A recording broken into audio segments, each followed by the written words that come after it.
Before I dive in, don't forget to subscribe for more crazy real-life stories that will leave you speechless.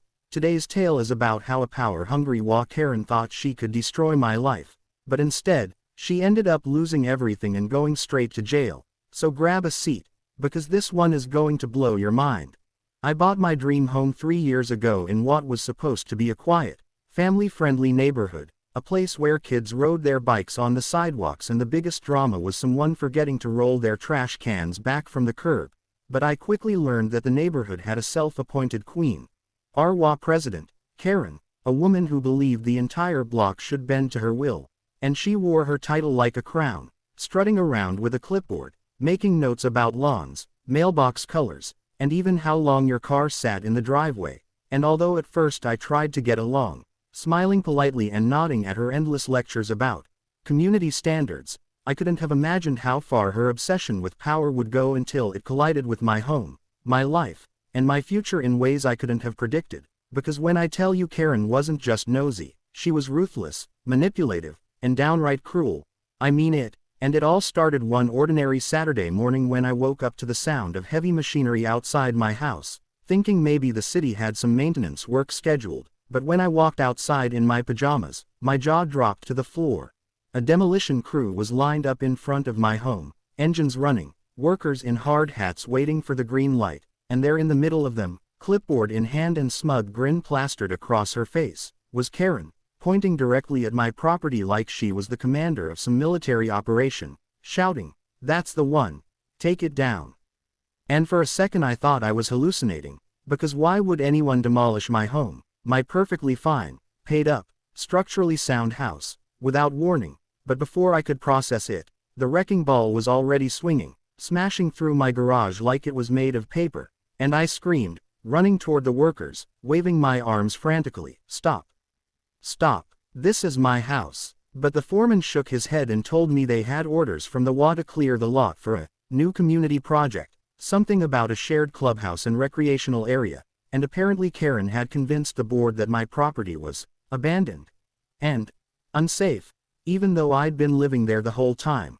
And when I demanded paperwork, she whipped out forged documents, fake inspection reports stamped with fraudulent seals, all designed to make it look like my home was condemned. And I swear to you, in that moment, my knees almost gave out from shock, because not only was I watching my life's biggest investment crumble into rubble, but I was being gaslit by this woman who actually believed she could rewrite reality itself. And the craziest part, neighbors just stood there watching, some shaking their heads in disbelief, others too scared to intervene, because Karen had bullied this community for years and people were terrified of crossing her. But I wasn't about to roll over and let her bulldoze me, so while my house fell apart before my eyes, I pulled out my phone and started recording everything, from the wrecking ball to Karen's smug little smirk, knowing I would need every second of footage for the lawsuit I was already planning in my head.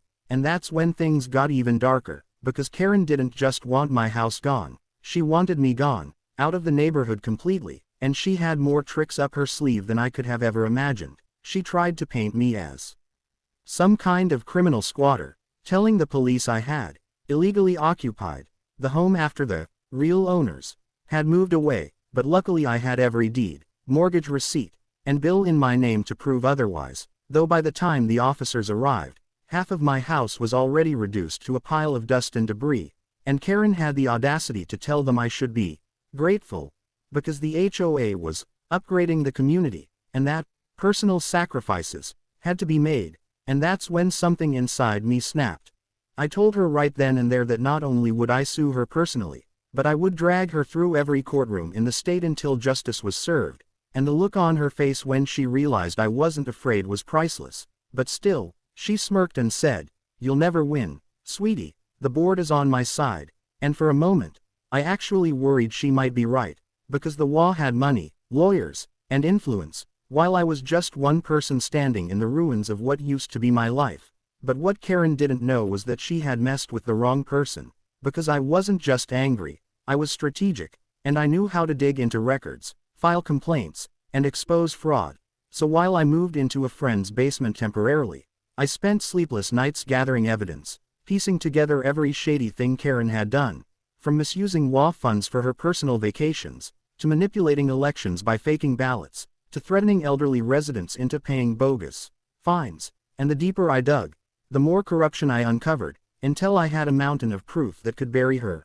And let me tell you, the moment I handed that evidence over to the authorities was the moment the tables turned. Because suddenly Karen wasn't the untouchable queen anymore. She was a suspect in a massive fraud investigation, and the same neighbors who once stayed silent started coming forward, sharing their own horror stories about how she fined them for trivial nonsense or forced them into unnecessary renovations just to pad her own ego.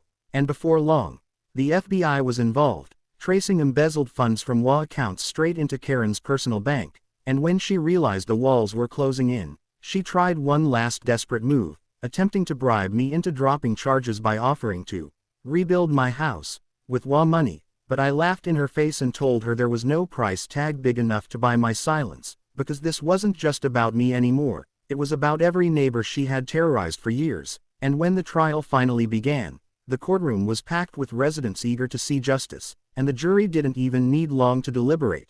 Guilty on all counts: fraud, destruction of property, embezzlement, and abuse of power. And when the judge sentenced her to 10 years in prison, the collective sigh of relief from the entire neighborhood was almost as loud as the wrecking ball that destroyed my house. And here's the wildest twist.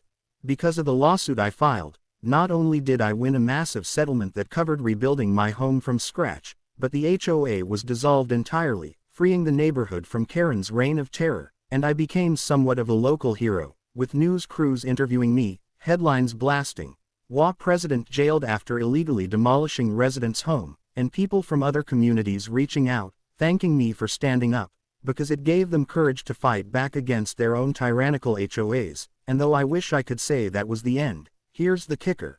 A year into her prison sentence, Karen tried to appeal, claiming she was set up, and that I had forged the evidence against her. But by then, her reputation was so toxic and the proof so overwhelming that the appeal was laughed out of court. And last I heard, she's working in the prison kitchen, still bossing around other inmates, but with none of them taking her seriously. And as for me, I rebuilt not just my house, but my life, stronger than ever.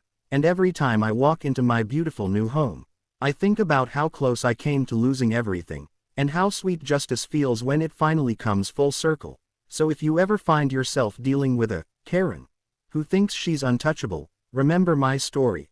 Stand your ground, document everything, and never stop fighting, because bullies eventually trip over their own arrogance, and when they fall, the sound of their downfall is the sweetest music you'll ever hear. And that's how the HOA Karen who demolished my home for her new project ended up right where she belonged, behind bars, watching the community she once terrorized finally thrive without her.